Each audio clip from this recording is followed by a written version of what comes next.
tey moom ku nekk mun na lamantewu tey ku nekk mun na jiital intérêt boppam tey ku nekk mun na wax lu ko neex pour jéem a contester et pourtant ñi fi nekk lii ñuy passé comme ay action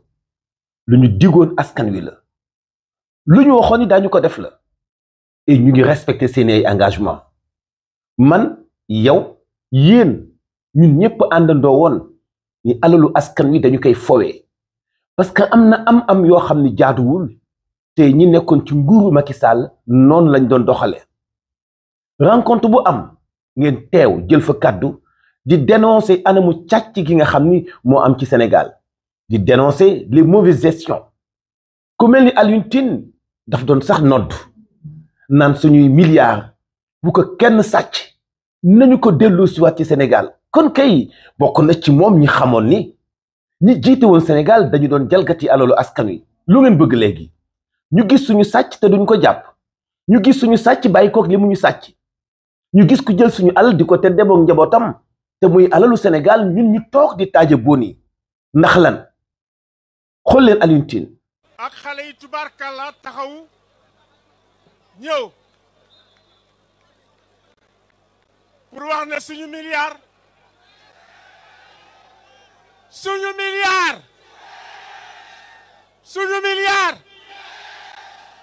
waaw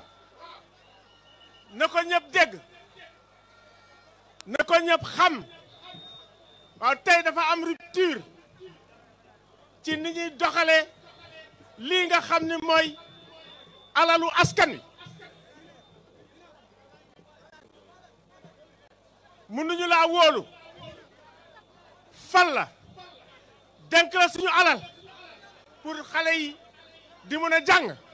pour askan wi di mën a faju pour askan wi di mën a liggéey nga jël ko aakimoo ko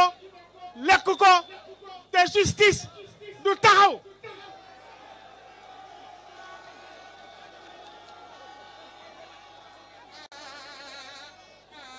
justice boo xam ne dafay tëj batam ci ni ñuy sàcc alalu réew mi dafa war a jeex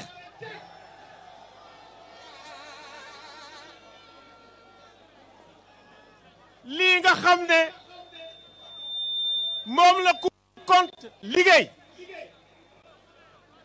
gis ñi nga xam ne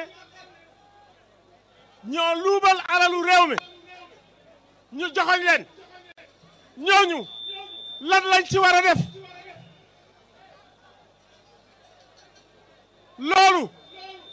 lan lañ ci war a def il faut ñu fay il faut ñu dem justice il faut ñu dem justice amul yaay amul papa amul doom amul goro amul camarade du parti amul camarade de la coalition amul jabar ku lekk milliardu Sénégal danga koy fay mais nag dañuy wax milliardu Cour des comptes ak yeneen milliards yëpp nañ ko goxi ñi nga xam ne ñu ngi fi dañ leen di léegi Sénégal day taxawaay boo xam ne day xool alalam fuñ koy dugal ñu koy wax ñi nga xam ne ñu ngi fi tey mais tamit ñii ñëw ëllëg di taxaw naan suñu milliard du rees nañ xam ne bu ëllëgee bu ñu jëlee nguur gi yéen ñii ndaw yi yéen la gën a gàllankoor kon nag yéen a war a taxaw pour ne suñu milliard du rees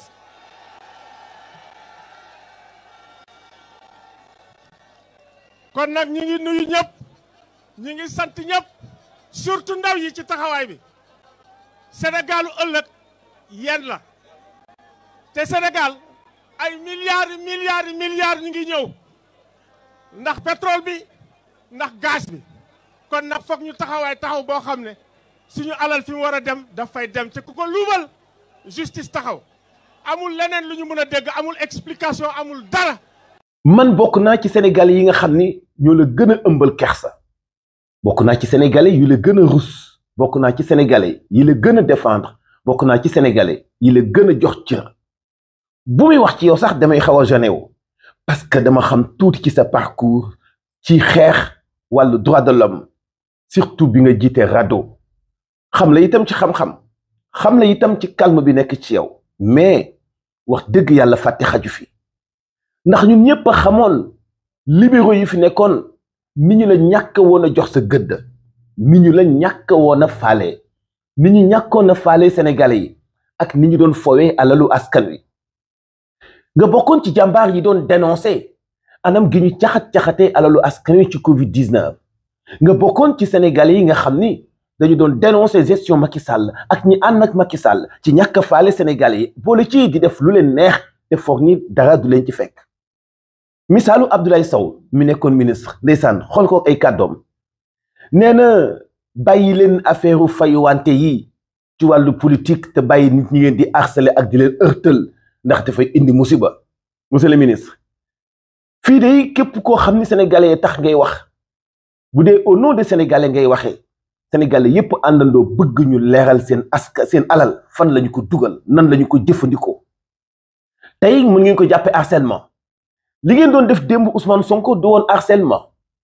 ni ngeen ko confiné woon ci këram nu mu tuddoon du woon harcèlement ndaw yi ngeen doon jàpp di leen dugal kaso lan la woon du woon harcèlement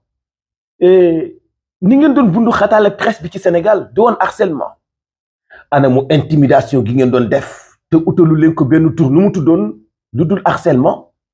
kon defe naa ni yéen ñi doon def yéen a jël li ñuy def tey di ko woowe fayuwante parce que da ngeen doon def mais bu ngeen deful woon doo leen am problème ci situation wu tey bi nga xam ne Sénégalais yépp àndandoo di demander mu leer di demander ñu jox leen seen alal di demander ñu génne seen alal kon wootu am problème defe naa ni nit ñi jël nañu seeni ay responsabilité ndax xam nañu ñi ñu faloon te it nag dañu def ci ñoom yaakaar di xaar ñuy def résultat kon yéen ñi politique yéen ñi am ay toogaay bénéficié wu ci teraangay Sénégal mënoo leen a tey ñi fi nekk te ñu fal leen di liggéey bu dal xelu waa Sénégal yi leen fal ngir ñu delloosiwaat seen alal ji nga xam dañu ko sàccoon ci ñoom suuf si ngeen foog ni yéen a moom alal ji ngeen foog ni yéen a moom ba ci sax réew mi ngeen foog ni yéen a moom di ko doxaleen ni mu leen neexee loolu mënuñu ko bàyyi muy jàll surtout benn campagne Covid-19 ñu jàpp alal ji caxat-caxatee ko loolu ngeen di woowee fayuwante loolu ngeen di woowee heurtel ak harcèlement njuumte gu mag la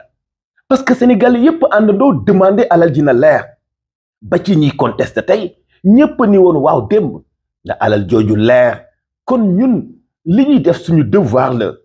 muy sàkku ci ñi jiite réew mi tey ñi doon fowee alalu askan wi ñu teg leen fu ñu dul jóge ba keroog ñi leeral alal ji awoon ci seen loxo lu tax ñu ko doon fowee prenez vos responsabilités et assumez yéen a ko fi defoon kon leeral leen ko bi ñu leen dénkee da ngeen a foogoon ni doo leen folleeku bien sûr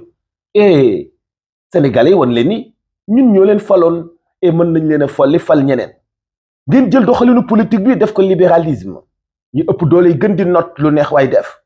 sénégalais découvrir politique gu patriotisme bokk li ñu am pencoo ko te ku nekk respecté ka ca des nandoo leen doxalin boobu moo tax mu metti ci yéen tey mais sérieusement tuuti ngeen ci biir sénégalais yi motoo leen sax 1% 99% virgule nangam